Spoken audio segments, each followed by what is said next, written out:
ನಮ್ಮ ಮೇಲೆ ಎಫ್ಐಆರ್ ಹಾಕ್ತಾರೆ, ಹಾಗಂತ ನಾವು ಸತ್ಯ ಹೇಳೋದನ್ನ ನಿಲ್ಲಿಸೋಕೆ ಆಗುತ್ತಾ? ಸರ್ಕಾರದ ವಿರುದ್ಧ ಸಿಟಿ ರವಿ ವಾಗ್ದಾಳಿ.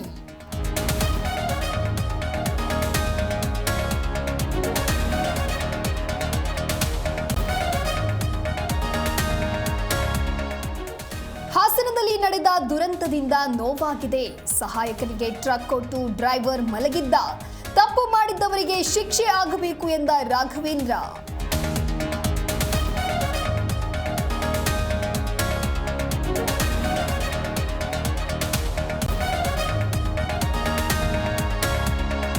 ಹಿಮ್ಸ್ ಜಿಲ್ಲಾಸ್ಪತ್ರೆಗೆ ಕೃಷ್ಣ ಬೈರೇಗೌಡ ಭೇಟಿ. ಗಾಯಾಳುಗಳ ಆರೋಗ್ಯ ವಿಚಾರಿಸಿ ಸಾಂತ್ವನ. ಹೆಚ್ಚಿನ ಪರಿಹಾರದ ಬಗ್ಗೆ ಭರವಸೆ ಕೊಟ್ಟ ಮಿನಿಸ್ಟರ್.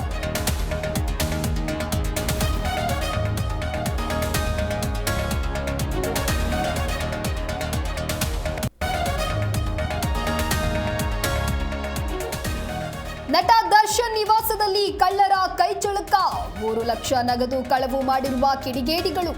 ಮನೆ ಕೆಲಸದವರ ಮೇಲೆ ಅನುಮಾನಿಸಿ ದೂರು.